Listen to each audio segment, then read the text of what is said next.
Hey guys, this is John, and I'm playing Aladdin in the 5-minute pool on ICC. Let's play. Let's play knight f6 against Aladdin against their g3 on move one. Play c5, so we're headed for a double Fianchetto. Could be. Looks to be that way. We'll go knight c6 this time. See if we can take them for a magic carpet ride. Maybe d5 now. I was intending to do some counter Fianchetto business, but this seems to be a more sensible way of playing it. So now we have like basically a reverse Dutch. I'd like to get in d4 to cramp their dark square bishop. Maybe they'll play knight e5 though to preempt that. No, they don't. Okay, d4 and try to lock in on the e3 square. So knight d5 coming to e3 would be fantastic. For that reason, I wonder if they should undermine my d4 pawn, or at least play c4 trying to deny the d5 square. Let's check Aladdin out for a second. Peak rating of 2452 in the 5-minute pool.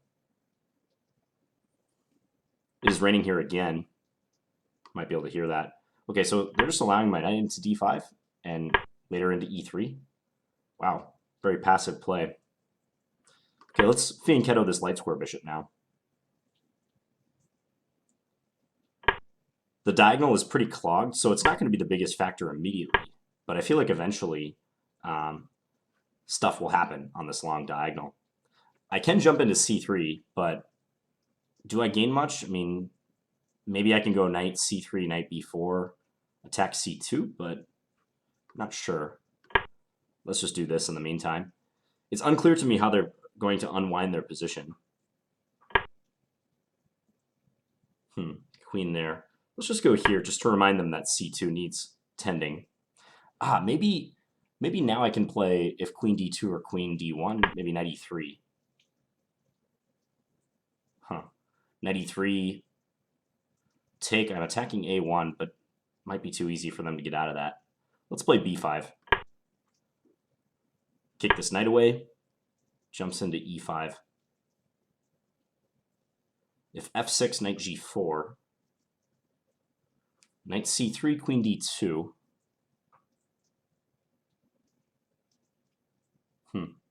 F6, I would block my dark square bishop. Not the best thing in the world. F6, knight g4, h5, however. Could force it all the way back to h2. It just feels so good for me, but maybe it's nothing. Maybe just knight c6. Trying to swap. Okay, let's play knight back to c6. Keeping the diagonal open. I feel like that knight was going to get kicked back anyways because they were going to play a3. All right, so if we swap and then knight e5 happens, then I could take on e5, f takes, then knight c3. They move their queen somewhere. I take on g2, and then queen d5. And at the very least, we win a pawn on e5. So that's what I'm hoping for. Let's go queen d6. So they're playing to guard these tender squares, c3 and e3. It makes a lot of sense what they're doing. Maybe I can get ready for e5. Let's try it. I mean, giving up the dark square bishop would be kind of weird, but hey, it might be a good plan. Okay, now they're clearly trying to get into e4. Maybe f5?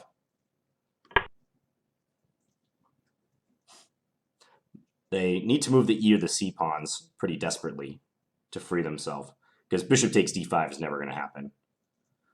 That would be suicide on the light squares for white.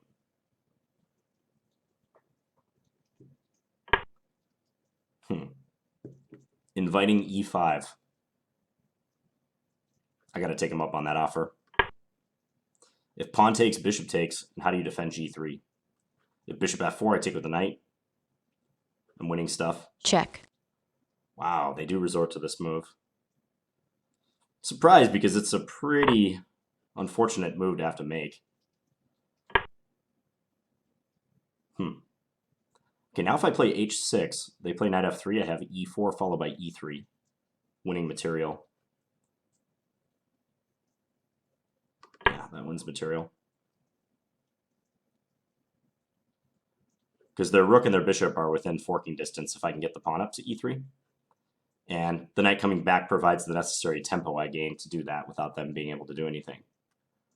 If they ever play c4, I don't think that really interferes with much. If they play c4 now, I take en passant and their bishop's also attacked. I guess they could play knight f3, e4, then c4. But I could just back my queen off. Or even just take. Just take is easiest. Yeah, take, they take, queen e6, something along those lines. And e3 is coming again.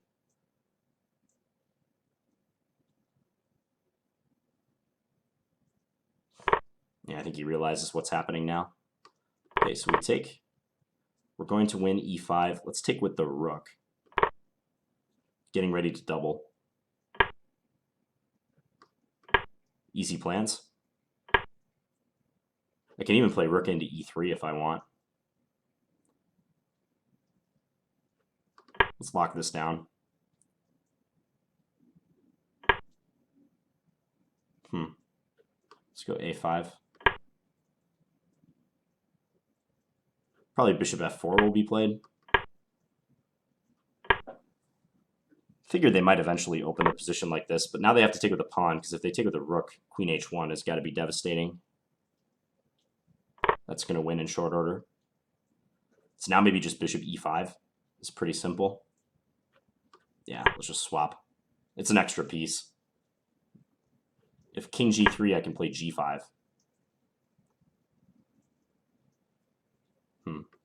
Just go rook f8. More pressure on f4, more pressure on the diagonal.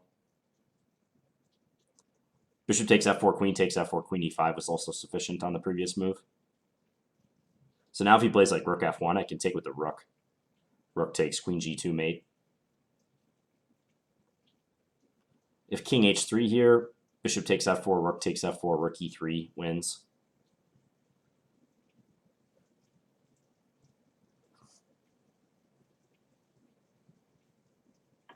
Yeah, not much to be done. Check. Yeah, king g4. I can even just take on f4. It's mate in 2. So. Check. Check. This is also mate next move. Checkmate. Okay, so let's take a look at that one. Weird move order. A double fianchetto. They don't even play bishop g2 first before going to the second fianchetto. I didn't really know what I had in mind after bishop g2. I was just going to do something. I was thinking about playing g6 just to mix it up a little bit, because usually in response to g3 or knight f3 on move 1, I play d5. But I was just trying to play something a little out of the ordinary for me. But he committed to like a reverse Dutch setup with the bishop fianchettoed. And I think if you're going to play d3, then it's not worth having the bishop on b2. I mean, this just invites the plan that I adopted in the game, d4, knight d5. This e3 square is too weak. So if I were him, I would immediately start trying to figure out ways to like prevent my knight from coming to d5 or start chopping down the d pawn. Like I was thinking c4, but maybe knight g4 even is just very promising all the same. But at least on g4, my knight is less stable than on d5. On d5, I don't even have to jump into e3 or c3 yet. So they play h3, knight d5, bishop c1, and then b6. I like fianchettoing the bishop. It's going to be relevant on the long diagonal. So I could have jumped into c3 even right here, but it's just kind of one move threat. Knight c3, queen here. And unless I have a follow-up, I don't think it's worth it. So development makes more sense. Hold off on the threats. Rook c8. Debatable if this move is necessary. Just seemed like a good idea. Knight b4, just dragging their queen back to d1. And now b5. They jump to the center. Okay, so here I was considering f6. Let's follow the engine line and see what it says. Knight g4. I was thinking about h5, But, yeah, I guess they can even come to f2, can't they? f2 or h2. f6 didn't appeal to me because I wanted to keep the long diagonal for my bishop open. So I just played knight back to c6, hoping to swap on e5. He took, I took. So one line I mentioned here is that they try to send in a replacement knight. I can just take. They take knight c3 is what I was thinking. And then something like queen e1, take, queen d5, check. Pick up this pawn. Looks good for black. Maybe they have some compensation on the dark squares, but I really doubt it's enough. So bishop d2. I think queen d6 is good. Reinforces e5. And I was playing around with the idea of pawn e5 pretty soon. Rook fe8. c4, huh? Why does the computer like this? So if there's multiple trades on this square, knight to b6 and just try to take this pawn very simply. Okay. Yeah, black's queen side is loose too. They just overall have a passive position. Not much more to be said. They've already created too many weaknesses. So rook fe8. Yeah, knight g5. I just went f5. And now this allows e5. So I'm not sure of the wisdom of diverting the knight away from eyeing the e5 square. But it's hard. It's hard to suggest an alternative plan for white. Queen e1. Yeah, but they are even, I think, hesitant to play e4. And it aligns perfectly with my attempt to play e5 and open the e-file and attack that weak pawn on e2. So knight g5, f5, controlling the e4 square. King h2, e5. This is where I felt my position was becoming close to decisive. This move is pretty desperate, taking on d5, but the threat is to take here. Well, is that threatened yet? I guess take, and then after they take with the pawn, let's say, then h6, and I will win f4 in that case. Or force them to play bishop takes d5. Check. And now h6. Yep, and this does the trick. He took because he saw the writing on the wall. If knight f3, then e4. And if c4, like I was saying, yeah, I guess I can even just take en passant even here. There's two pieces hanging. You can't save both of them. And if the knight moves, then e3. So if something after an e4, like knight e5, just e3, fork. So he took, I took, and it was just a cleanup operation from here. b4 wasn't necessary. It's just a way to shut down his counterplay. Maybe queen a5 could be mildly annoying in the coming moves, so I just take that option away from him. Yeah, and it's hard to sit still. Like g4 opens the position to his detriment, but it's hard for him to sit still. I mean, he's down a piece for nothing, so we just take and then play bishop e5, swapping. Yeah, then a simple capture and rook in. Check. Checkmate. Game over. Okay, so I think we played well in this one against Aladdin. If I were them and I were playing this position over, yeah, first of all, I don't know the wisdom of putting the pawn on f4 with the bishop fianchettoed. I'm just not sure about that. Like, he has a, like, comparing this to a Dutch, he has like a reverse Leningrad setup, but in the Leningrad, the bishop doesn't often get fianchettoed. It's usually just sticking around here, and they're playing what would be d6 with the bishop still on c8, so they can guard that vulnerable e6 square, or in this case, e3. So it's already pretty bad for them after d4, honestly. Not much more to be said. All right, I hope you guys enjoyed this Blitz game. I'll be back tomorrow with another one. Thanks for watching, guys. Bye.